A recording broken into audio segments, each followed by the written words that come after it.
Hello and welcome to another episode of the Face Podcast. My name is Jeff Ramsey, and with me, as always, a very unemployed Andrew Panton, a very unemployed Gavin Free, a very unemployed Eric Badur, a very unemployed Gracie Flynn, and a very unemployed Nick Short, and a very unemployed Jeff Ramsey. How's everybody doing? This is 198. Reason for termination, job elimination. I always thought it would be much cooler than that. Yeah. I thought it'd be funnier. I have unlocked an ick that I didn't know existed.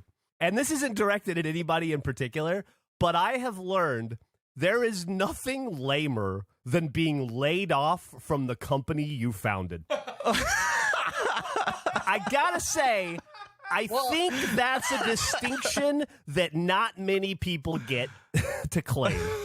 I'm gonna wear it. Is it? I don't know if I'm gonna wear it as a badge of honor or failure, but it's a badge I gotta wear, I guess. Is it a layoff? Because the company, I wasn't sure about that. Because when I think layoff, I typically think percentage of company. When the company, 100% exists, I don't know if that is a layoff. Do you remember when they shut down the Halo 2 servers, but anyone still in a game could just sit in the game? Yes. We thought about that. I thought about that yesterday a little bit. It's like, what if we just start an episode of Face at like 4:59 p.m. on the final day, and we'll be the last people out? You know, us talking about your house problems reminds me of a thing I did recently. I should talk about. Did you fly down to Texas and secretly crack my foundation? Because if so, I'm going to be annoyed. No, I didn't. Oh, you know about this? You already know this isn't news to you. This is news to other people. I don't know if you've heard, but the company is closing, and as a part of that, there's a big sale happening at the Rooster Teeth store, selling a lot of merch, got all sorts of stuff you can buy. A lot of it going on heavy discount at points. I was at the store. I was looking at the store. I've been doing a thing. I've kept a personal list of our merch and how much inventory we have of all the items. So I have an idea roughly of what we have the most of and what we don't. And I was looking at our store, and I noticed that the clock, our Slop clock, which is the most bought item for selling and then the least sold item I think we've ever made, was on sale for $1. It's $1. That's a great deal. Then on top of that, I have a staff discount, which is 75% off any item or any order. Wow. Yeah.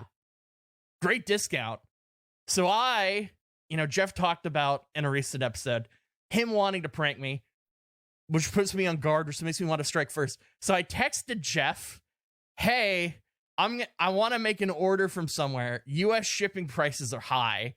Can I send something to you? And then whenever I'm around next, I'll just pick it up from you. Do you mind if I do that? And Jeff said, yeah, that's fine. And then I took that information and proceeded by ordering 1,001 Slop clocks and sending them to Jeff's address. I also bought 75 waffle makers and sent those to Jeff's house. My 2 orders. I then proceeded to tell Jeff, that's kind of big, but good news is I got free shipping. So thanks. And Jeff was like, awesome. It's great. And then I thought about what I had done. And I was trying to imagine, because I got free shipping on the 1,001 clocks. And I was like, I'm trying to imagine this, because it's hard to imagine a number of that scale for clocks. And I did a rough calculation of if you were to lay the clocks down end by end, not even including the packaging, just the clock itself, it would have went on for 330 yards, which is like almost 3.5 football fields. Then I felt guilt. I felt genuine guilt. It was at that point you felt guilt, huh? You didn't feel guilt at any point before? Okay. No, it was at that point I felt, man, Jeff, I don't know where he's at mentally for this joke. I think it's really funny. I think there's a point in which Jeff would think this is funny. That's going to tip his house completely on its side. It may correct it. Honestly, it may fix it. We don't know the Could extent have used which the clocks to prop the house up, maybe. Oh yeah, yeah, you definitely could do that. So then I broke and I texted Jeff and I said, Jeff, I need to be honest with you. This is how you doing emotionally? Because it is a really big order that I sent you, and as like a bit. So if you're not, I'll figure something out if you're not in a place to deal with this. And Jeff replied by saying, well, how big are we talking? Are we saying like the size of a shoebox or the size of a couch? There's nothing worse than a text from Andrew that starts with, I need to be honest with you. Yeah, I know. And by the way, I was hanging out with Burn Dog and Vanessa, so as soon as he said that, everybody was texting you. We were all crowded around my phone. See, I don't know if I agree, Gavin. I don't know if I agree, because I think the scariest text that you can get from Andrew is what I just sent, where he says, can I trust you to keep it a secret? That is way worse. That was in my panic phase. That's a bad one. That was in my panic phase, and I was like, I need to talk to someone to like validate that this is funny and Jeff isn't going to just murder me and be angry about this. So I reached out to Eric, and Eric more, I'd say, pushed me over the edge of I should be concerned and less. I said he's going to kill you. Yeah. So the problem is, because as I said, the company is dying in the event someone missed it. There's a big banner. There's a big banner on the site that says in all caps, all sales final, with 3 exclamation. So I couldn't cancel the order. So after Jeff explained that he was not in a position to handle 1,001 clocks, and that I had to relocate it turned into I had this missile of 1,001 Slop clocks that I couldn't shoot down, and it's gonna crash somewhere, and I had to deliver it. So I gave Jeff the opportunity. I said, just either give me an address of anyone you know that you want to send this to, and I will swap it to that, or I have an alternative. I think all I said was, I don't care. Just undo it from my house. How did you phrase this to Andrew, saying, please don't do it? I said, undo it now, I think is what I said. I was surprised that Jeff didn't like just send this to Jack's house or something. It seemed like Jeff did not want to crash this missile into anyone that he knows. Well, first off, I didn't think that they were going to ship it. The shipping cost on that alone, I think, is like, I think it's free shipping within reason. I can't imagine they would have actually shipped the clocks out. I mean, that's in that. pallets of clocks. That's going to have to be like freight delivery. Yeah, I had a Slop clock here, so me and Burn Dog and Vanessa, we measured it. It gets real big real fast when you put 1,000 of them together. I'm just imagining Jeff having to deal with it. It's like that scene in Hook with all the clocks. Oh, it'd be like the fucking porta potty all over again, times 5. You could wallpaper. You could just tile a house. It was like he was gonna drop 6 porta potties in my front yard, essentially. So then this went to the next phase where I had to figure out, okay, well, I didn't want to lose the free shipping, so I had to think of who else do I know in Austin, because I can't cancel. And the guy, an immediate friend of mine came to mind who I thought, oh, he won't kill me if I do this to him, was the guy I used to do applesauce races with. So I messaged him and I said, hey, can you give me your address? And he sent it immediately and then said, I feel like I probably shouldn't have done that. That seems like a mistake that I just gave you my address. I take it back. Hey, can I have your address? It's the worst thing you can receive. Yeah. So then he replied, I was like, no, do you want some free merch? And he said, yeah, that'd be awesome. Thank you. And I was like, cool, you got it. Coming your way. And then he's also the person I sent a battle bus to in the past. Oh, yeah. And I said, the inflatable one? Yeah. I was like, hey, do you still have the battle bus? And he said, I do. And I said, you're going to want to get rid of that because you're going to need some room for this merch. And then he replied, okay, I'll do that tomorrow. I have a garage. Don't worry about it. I'm all good. And I replied, I'm glad you're all good. I was worried it would be too much. I'm glad you've got this covered. And then I woke up the next morning and I felt guilt about that as well. And I had to once again have this conversation of, hey, it's 1,001 clocks that are coming your way. Are you okay with this? And they're like, I don't have room for 1,001 clocks. Which then led me back to the original problem of this missile is flying, and I feel like I need to get it locked in before it initiates being shipped. And so then I just tweet, who wants 1,001 clocks? And I realized a lot of people think they can handle 1,001 clocks without really understanding the logistics of it. There were a lot of people that were like, yes, but I just don't think that a majority of them really appreciated both the weight and scale of 1,001 clocks. But eventually somebody, Colin Parker, agreed to take it, who's an awesome guy. And I felt relieved. I was like, okay, we don't need to worry about stress. The person knows what's coming that's going to get it. This is all handled.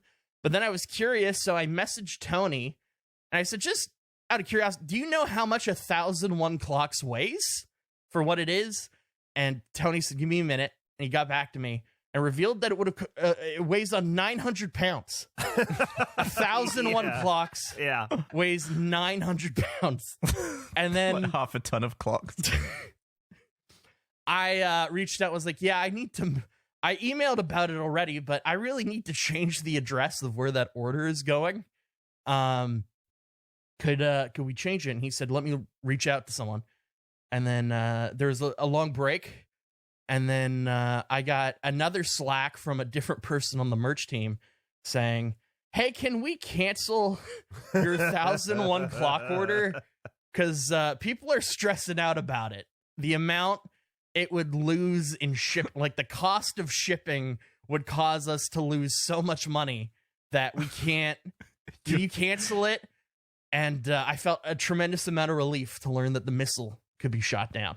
You might be the worst person in the world to have around during the final month or so of a company's existence. All these people trying to like get all their ducks in a row, and then you fire a bowling ball into the middle of the ducks.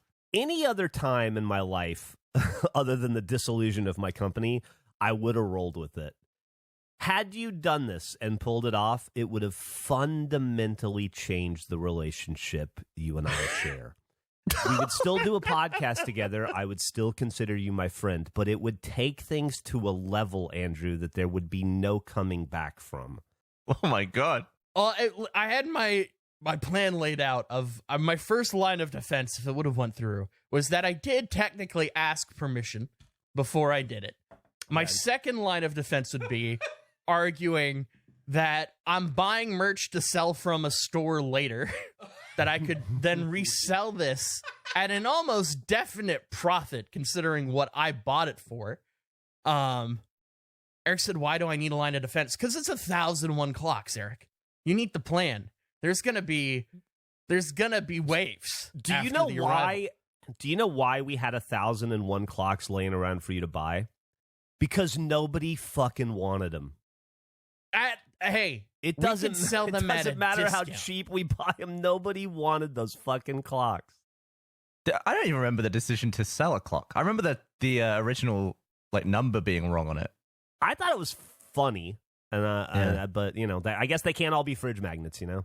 I stand by it. I think it was a great product that made sense with the thing that we were doing, and it's a great design. I don't know why people didn't want it. I agree on all those points.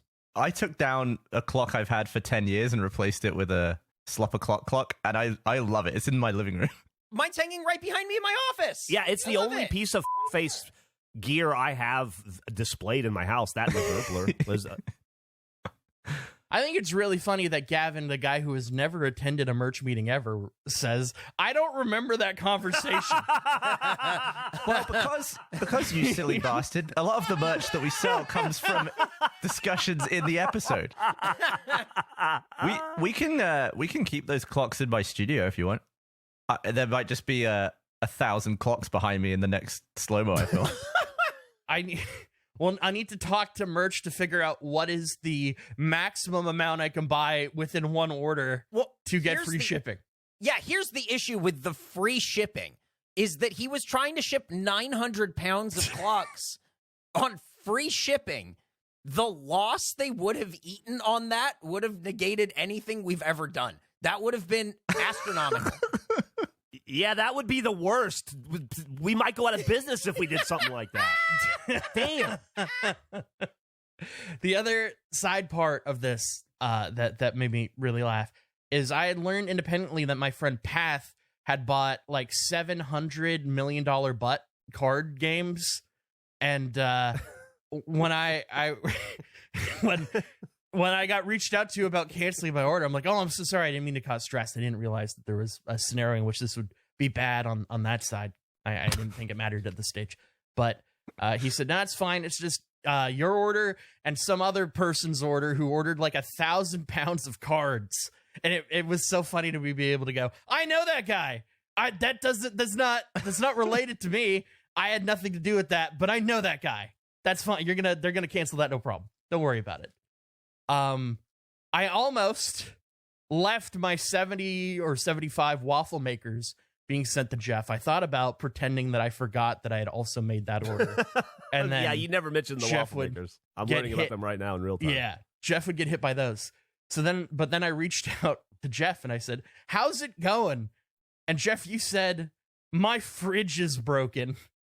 That was the tone I got from Jeff when I asked how things are going, and he told me about the fridge, and then said, I'm on the support line, I have to go, which I don't think Jeff has ever texted me, I have to go, for any reason. So as soon as that conversation ended, I immediately went back to the store and said, can we please, we have to Jeff is not ready for these waffle makers. We need to cancel it. At what point, since the news, has he seemed ready for any of this at any point?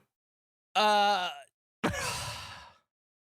actually an interesting question. How many times have we spoken since the news that I haven't burst into tears at least once?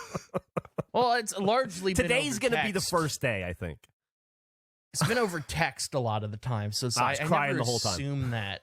Yeah, that's fair.